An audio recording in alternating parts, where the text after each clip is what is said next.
Allez, bonjour à toutes et à tous et bienvenue dans cette vidéo à destination des candidats prépa et AST qui sont intéressés par le secteur de la RSE, donc la responsabilité sociétale des entreprises. Je suis Arnaud Sévigné et je suis accompagné de mon acolyte Joachim Pinto. Bonjour à tous. Et on est aujourd'hui sur le campus de GEM à Grenoble avec Thibaut Dodijos. Thibaut, est-ce que vous pouvez vous présenter, à savoir les fonctions que vous occupez au sein de cette école? Oui, bonjour à tous. Donc j'ai plusieurs casquettes à GEM. Je suis d'abord directeur de la recherche. Donc Mhm. dans les écoles de commerce aujourd'hui, on a des chercheurs qui mènent plein d'enquêtes. Je suis également professeur de management et durabilité. Donc qu'est-ce qu'on met derrière ce mot durabilité? Ce sont tous les enjeux liés au développement durable qui sont connectés justement à cette histoire de responsabilité sociétale des entreprises. Ok. Donc durant cette vidéo qui va durer une vingtaine de minutes, on va développer un certain nombre de points, à savoir qu'est-ce que la RSE, à quel secteur professionnel elle s'applique. Ensuite, on verra à quel point c'est imprégné dans l'ADN de GEM et on analysera enfin le cursus du PGE sous l'angle de la RSE d'un point de vue académique, international, professionnel et vie associative. Mais commençons dès à présent avec la première partie, jingle.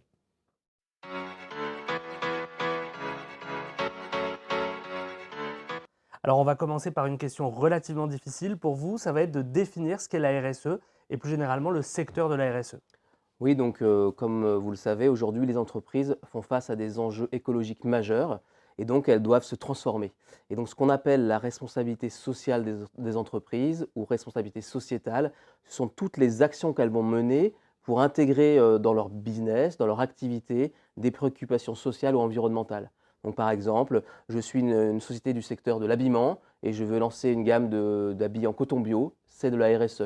Ou je veux mener un programme pour développer, par exemple, des habits à destination des publics les plus vulnérables, c'est de la RSE. Donc à chaque fois qu'on adresse un enjeu environnemental ou social dans son activité d'entreprise, on fait de la RSE. Et ce qui est intéressant, c'est que la RSE, c'est une finalité. Vous venez de dire qu'on voulait changer la finalité de l'entreprise, mais ça implique de changer tout ce qu'il y a en amont. Parce qu'il faut changer la supply chain, le marketing, le packaging, et donc toute la chaîne, elle est impactée par la RSE. Exactement. En fait, il y a plusieurs niveaux de transformation. Alors, on peut parfois, vous savez, on parle de greenwashing, ça veut dire là, on ne change rien, mais après, plus on veut se transformer pour de vrai, et plus l'entreprise, elle doit se transformer dans toutes ses fonctions. Et donc, comme vous l'avez dit, il faut repenser donc, la vente, le marketing, la production, la logistique, toutes les fonctions d'entreprise, la finance, parce que justement, on peut aussi décider, par exemple, d'attirer des investisseurs verts. On appelle ça des investisseurs à impact dans l'entreprise. Donc voilà, il faut repenser toutes les fonctions. Et donc, quand on dit RSE, à quel métier ça correspond? En fait, vous avez maintenant, dans la plupart des entreprises, un responsable RSE qui doit justement coordonner cette transformation de l'entreprise.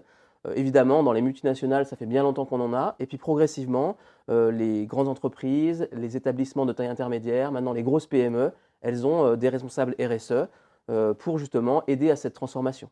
Donc, parfait. Et on peut dire du coup que la RSE, ça peut être vu comme un secteur, c'est-à-dire qu'on peut travailler en RSE, ou alors on peut travailler dans n'importe quel secteur, comme vous venez de le dire, et avoir un poste RSE, mais plutôt fonctionnel cette fois-ci. C'est ça. En fait, qu'est-ce que les entreprises recherchent aujourd'hui?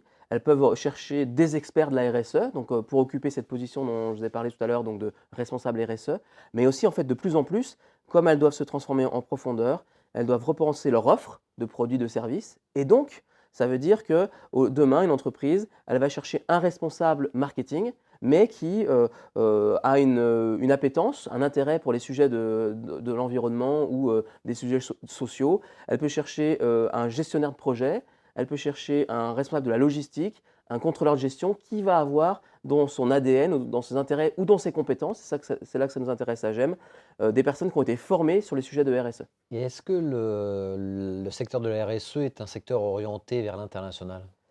Alors en fait, ça va dépendre de l'activité de l'entreprise. Une Mhm. entreprise qui est, par exemple, qui produit à l'international, aujourd'hui les chaînes de valeur sont éclatées. Donc la plupart des entreprises qui produisent, qui font des produits, elles vont sourcer, leur matériel ou même leur chaîne de production à l'international. Et donc si elles veulent être sérieuses avec leur démarche de RSE, il va falloir travailler avec leur supply chain, avec leurs fournisseurs, et donc la RSE va devenir internationale. Ou si vous êtes, par exemple, une entreprise qui vend des produits à l'international, si vous voulez verdir votre offre, c'est-à-dire justement transformer l'offre pour, tout à l'heure je vous parlais d'habits avec du textile bio, on peut parler d'alimentation durable, enfin dans tous les secteurs qui se transforment aujourd'hui, eh bien, il va falloir arriver à vendre ces produits à l'international. Donc la RSE sera internationale si les entreprises sont internationales. Là, on a pas mal parlé des entreprises parce que le E de RSE, c'est entreprise, mais on va voir dans la partie suivante que on peut aussi dire que ce E, c'est école, et on va voir que GEM a mis la RSE au cœur de son ADN. On va passer à la partie suivante, jingle.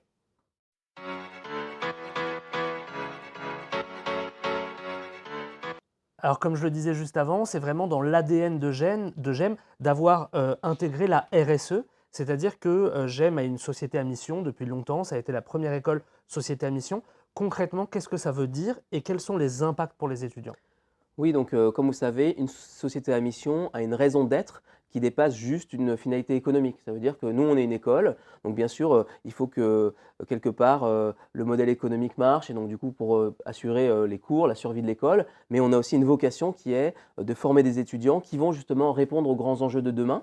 Notre baseline, c'est Business Lab for Society. Donc c'est vraiment, voilà, on en a fait la baseline de l'école, et ça veut dire quoi? Ça veut dire qu'on est aux côtés des partenaires de l'école, des entreprises, des collectivités locales, l'État, etc., pour transformer l'économie, c'est-à-dire pour former, pour donner les compétences aux jeunes qui auront les emplois de demain pour, avec ces compétences, transformer l'économie et répondre aux grands enjeux de la transition socio-économique.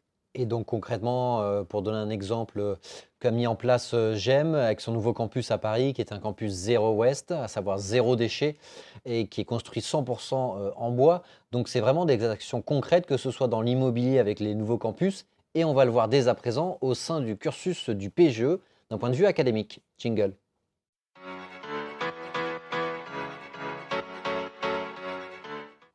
Alors, le cursus académique, il commence avec la L3 et avec un tronc commun. Un tronc commun dans la L3, ça veut dire qu'on va suivre des cours qui sont des cours communs à tous pour découvrir les différentes matières, et on va pouvoir avoir un premier aperçu, pas forcément de la RSE en tant que matière en tant que telle, mais par contre, dans chacune des matières, on va avoir la RSE qui va imprégner en filigrane, comme vous l'avez dit, finance avec une touche RSE, comptabilité avec une touche RSE, supply chain, etc. Donc, vous allez forcément toucher à la RSE en première année du PGE, que ce soit en parcours management, français ou anglais, ou en parcours trilingue, c'est-à-dire bien sûr français, anglais, espagnol ou français, anglais, allemand. Vous allez avoir cet aperçu. Pareil pour le parcours Géolab que vous avez la possibilité de suivre. Vous allez à la fin de l'année avoir un stage qui va durer 6 semaines, qui pourrait être en CDD ou en stage ou en projet associatif. Et donc, pour ceux vraiment que ça intéresse, vous avez la possibilité de valider pour la première année des stages dans une asso de l'école. Si vous me Vous permettez voulez un ajouter, ouais? complément, oui, c'est que la direction de l'école a pris aussi un grand engagement pour cette rentrée scolaire. C'est qu'en première année L3, tous les étudiants aussi maintenant vont avoir un cours de base sur les grands enjeux de la transition écologique et l'innovation dans l'entreprise. Et pourquoi? Parce qu'on estime que n'importe quel étudiant qui vient à GEM, il va venir avec une connaissance de base sur le changement climatique, la biodiversité, les déchets, etc. Mais très vite, il faut qu'il acquiert des compétences de base pour comprendre comment les entreprises vont les intégrer pour innover. Et donc, on a créé un cours très innovant où en fait, on va avoir un mix de présentiel et un mix de cours en ligne avec une expérience immersive en 3D où en fait l'étudiant va prendre la peau d'un étudiant en part-time, en temps partagé entre l'école et l'entreprise Rossignol pour réinventer le modèle économique de Rossignol et inventer du coup les skis de demain recyclés, etc. Parfait, très clair. Les skis aussi parce que vous êtes très proche des montagnes, on en reparlera tout à l'heure sur la partie consacrée à la ville. Alors la deuxième année du PGE, donc le M1, vous avez la possibilité de continuer votre parcours management et de commencer un parcours en alternance, donc 24 mois. Donc vous pouvez totalement intégrer un poste en lien avec la RSE dans une entreprise du secteur qui vous intéresse pour une durée de 24 mois avec le rythme 3 semaines en entreprise, 1 semaine en école. Si jamais vous souhaitez partir à l'international, vous pouvez faire un parcours transco, donc un parcours transcontinental. Et là, on en a repéré un au deuxième semestre du M1 à Bangkok, en Thaïlande, avec la spécialisation Entrepreneurship et Sustainable Development. Je voulais juste rajouter un mot là-dessus. Notre partenaire, c'est Sassin, Sassin Business School. C'est la meilleure business school de Thaïlande qui rayonne sur toute l'Asie du Sud-Est. Et ce qui est très intéressant, c'est que cette business school, justement, s'est spécialisée sur la question de l'entrepreneuriat et donc la durabilité. Et donc, vous savez bien qu'aujourd'hui, sur les enjeux de transition, on a toujours l'idée que ce sont les Américains les plus innovants ou les Européens. Mais en fait, en Asie, ça bouge beaucoup aussi. Et nous, on a vocation à envoyer nos étudiants aussi se nourrir du contexte asiatique pour comprendre là-bas comment ils font face à ces enjeux. très clair. On pourrait ajouter le parcours associatif, qui est une dimension qui est disponible en Master 1. Vous pouvez consacrer une partie de vos après-midi, 2 après-midi par semaine, au développement d'une association. Et cette association peut être à caractère RSE, libre à vous de l'orienter comme tel. Et enfin, vous avez des options complémentaires. On vous a mis 2 modules de cours qui sont disponibles en M1 pour aller dans le sens de la RSE. On a la slide suivante qui va s'afficher, sur lesquelles on a des possibilités d'ajouter des certificats, toujours pendant votre année de M1. On a identifié 2 certificats, le Gender Equality pour bien sûr appréhender l'égalité homme-femme ou femme-homme, par exemple dans votre vie en entreprise et dans toute forme d'organisation, et le certificat Responsible Leadership and Followership in a Digital Era, excusez-moi pour l'accent, qui vous permet justement aussi d'appréhender encore ces aspects RSE par le biais un peu plus des électifs et des certificats. On va passer à l'année de M2, c'est-à-dire l'année 3 du PGE. Et Arnaud, si tu veux, ou sinon j'y vais. Donc la possibilité de faire un parcours en management, ça ne change pas. L'alternance, toujours la même chose avec des spécialisations possibles comme The Future of Work, comment gérer les RH de demain, parce que la RSE, c'est aussi l'aspect humain, c'est pas que le développement durable, hein. C'est aussi prendre en compte le capital humain pour faire en sorte qu'il perdure, hein. Il n'y a pas que le capital entre guillemets nature. Il y a aussi une spécialité Innovation for Sustainability Transition. Oui, donc ça fait déjà 5 ans que cette spécialité existe. Et là, les étudiants en dernière année ont la possibilité justement de se spécialiser en RSE. Pour quelle finalité? C'est toujours un programme en alternance, hein. Pour quelle finalité? Comme je disais, soit travailler comme un expert de la RSE, soit finalement intégrer une fonction traditionnelle d'entreprise, marketing, finance, contrôle de gestion, mais apporter une petite touche de compétences en termes de transition écologique. Concernant l'international, toujours dans les parcours transcontinentaux, cette fois-ci, on a d'autres destinations. Et on a noté qu'à Singapour, il y avait une spécialisation Asia Social Innovation qui peut plus ou moins se rattacher à la RSE.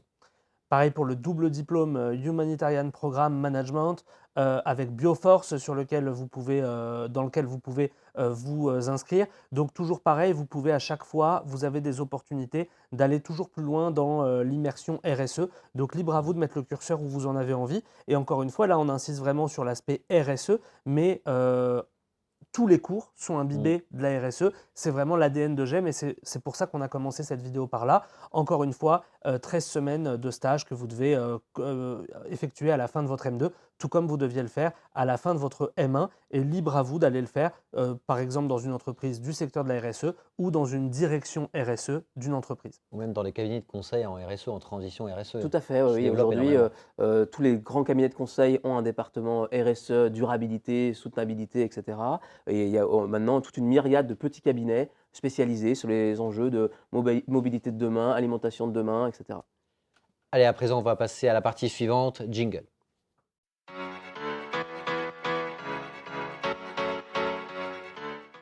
Alors, concernant l'international, tout d'abord, vous avez la possibilité de faire 100% de votre PGE en English Track, ce qui est extrêmement important puisque, comme l'a dit Thibaut, justement ici, notre professeur en lien avec la RSE, vous allez avoir des collaborateurs et des partenaires qui sont à travers différents continents, étant donné que la chaîne de valeur et la division internationale du travail fait que vous allez avoir des collaborateurs et des partenaires à travers différents pays. Donc, il faut absolument maîtriser l'anglais, qui est un peu la langue de base dans le business. Si on est plus focus sur la RSE en tant que telle, en tant que compétence, dans ce cas-là, on vous recommande, il y a 2 aspects par rapport, 2 visions des échanges à l'international. Soit vous partez dans un pays qui est entre guillemets à la pointe en matière de RSE, dans ce cas-là, on a coché l'Allemagne, la Finlande, la Norvège ou la Suède. Soit au contraire, vous faites le choix inverse, vous partez dans un pays où, entre guillemets, tout est à faire, c'est-à-dire il y a énormément de transitions RSE à mettre en place. Donc, et vous pouvez totalement partir un semestre dans un pays qui est à la pointe, pour ensuite partir dans un autre semestre, dans un pays où il y a énormément de travail et de changements à effectuer.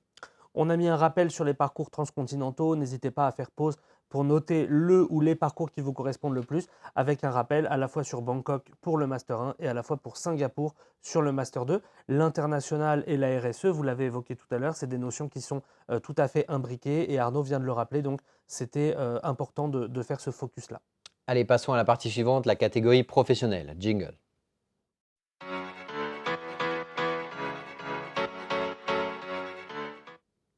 Alors, qui dit professionnel dit insertion sur le marché du travail. Bien entendu, à GEM, vous le savez, vous avez un coach, un career center qui met en place un certain nombre d'outils pour faciliter votre recherche d'alternance, de stage et ensuite de VIE et de CDI.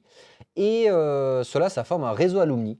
Et une partie de ce réseau alumni a intégré des départements RSE. Est-ce que vous en connaissez quelques-uns, quelques-unes? Oui, et je voulais couvrir d'ailleurs plein de professions qui sont concernées par la RSE. Par exemple, récemment, dans un de mes cours, on a fait intervenir le vice-président de ABB, cette entreprise, cette multinationale dans le domaine de l'électricité.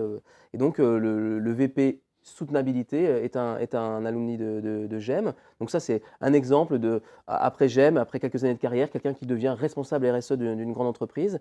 Il ne faut pas oublier aussi, on a plein d'alumni qui montent des entreprises, des startups, dans le secteur de la Mhm. RSE, parce que par exemple, quand vous développez ce qu'on appelle donc un social business, par exemple une entreprise on a Champiloup, hein, qui est par exemple un champion local qui va développer des champignons locaux pour des marchés locaux. C'est un alumni qui le fait. Il y Vous a avez Andiamo dans un autre Andiamo secteur. pour des parcours pour des personnes handicapées en ville, qui est une start-up à succès. Vous avez Daba Consigne qui propose justement pour éviter la vaisselle jetable, donc des contenants pour aller chercher votre nourriture importée chez vous. En fait, aujourd'hui, on a aussi plein d'alumni qui travaillent dans des start-up à vocation sociale ou environnementale.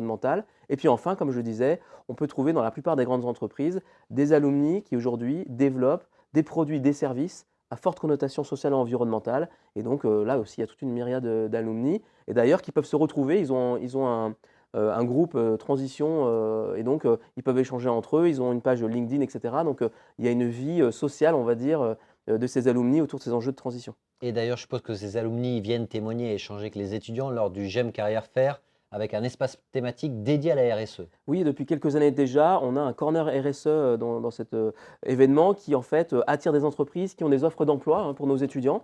Et donc là aussi, donc, on a créé un secteur où plein d'entreprises viennent pour proposer des emplois à nos étudiants dans le secteur justement de la RSE. Encore une fois, là, on insiste à chaque fois sur la RSE en tant que secteur. À chaque fois, dans les carrières faire, par exemple, vous allez avoir des stands finance, audit, conseil, luxe, etc. Tous les secteurs sont concernés par la RSE. Donc, encore une fois, n'hésitez pas, vous pouvez avoir l'approche sectorielle ou l'approche fonctionnelle. Par exemple, si c'est la finance qui vous intéresse, vous pouvez aller dans une banque, par exemple, ou dans un cabinet de fusion-acquisition et essayer d'implanter des pratiques RSE en essayant d'être un business partner. Le danger du RSE, du directeur RSE, c'est d'être vu par les collaborateurs et par les autres comme quelqu'un qui va ralentir, alors qu'au contraire, il faut montrer qu'il y a des opportunités dans le business de demain et que ce n'est pas incompatible. Et justement, je pense que la compétence première en fait, de quelqu'un qui est intéressé par la RSE, c'est quelqu'un qui est intéressé par le lien. Parce que comme il doit transformer l'ensemble de l'entreprise, ça doit être quelqu'un qui doit pouvoir parler plusieurs langages. Il doit pouvoir parler le langage du marketing, comment je vais créer de la valeur demain auprès de mes clients avec un produit vert, par exemple. Il doit être capable de parler le langage de la finance. Ok, investir dans un produit vert, quel va être le retour sur investissement? Est-ce que l'entreprise va s'y retrouver? Est-ce qu'elle peut mettre ses billes dans un produit vert ou pas, ou un service vert? Elle doit parler le langage aussi de l'opérationnel parce qu'il faut changer les méthodes de production. Donc voilà, c'est quelqu'un qui est capable de naviguer et de parler avec beaucoup d'autres secteurs dans l'entreprise. On pourrait le faire à l'infini, hein, la comptabilité, la triple comptabilité. C'est ça. Enfin, c'est vraiment tous les secteurs qui sont impactés et ça va vraiment imbiber partout. Donc, formez-vous-y et à GEM, vous êtes dans l'endroit idéal pour vous y former. Allez, à présent, on va passer à la dernière partie, la partie vie associative. Jingle.